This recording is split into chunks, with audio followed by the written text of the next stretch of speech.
dream. In these dreams, I was the actor, never the audience. The school occupied a large country home in Virginia, some 10 minutes by bus from Washington. The house was what we, in the part of the South, call Georgian, although actually it was a gracious late 19th century muddle of styles. Red brick with tall windows on the ground floor. Though actually it was a gracious late 19th century muddle of styles. Red brick with tall windows on the ground. Is there a comma there? No. Red brick with tall windows on the ground floor, and inside a curving staircase. There were high ceilings, cracks in the walls, and everywhere the sense of many generations of southern feudal life.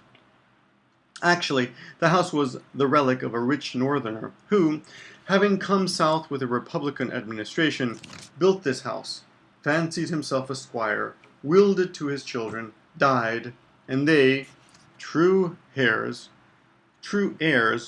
promptly sold it. But to us, to the 60 pupils, the grounds were far more interesting than the house.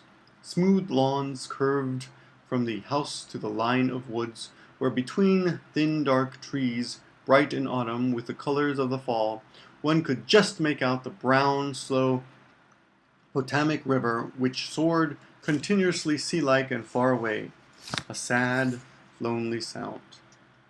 The day of the robin was like any other day of autumn. I caught the school bus in front of my house and talked to Oliver as we drove to school.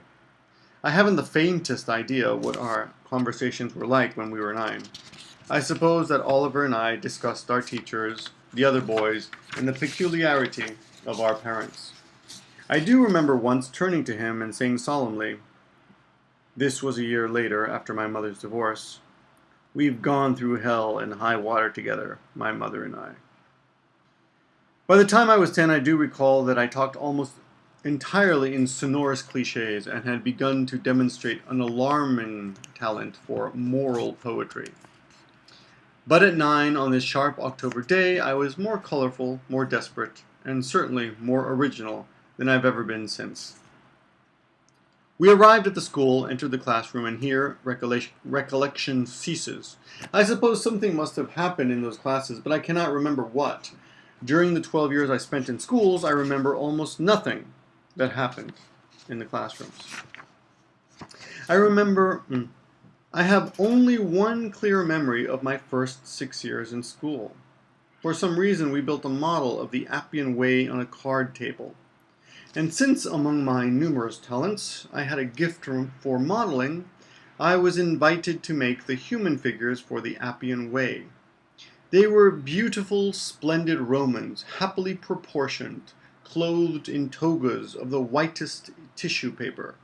Everyone was impressed. But unfortunately, they would not stand up, and the teacher, that thin-lipped, terrible woman, squashed all the legs down to fat columns, completely ruining their classic symmetry.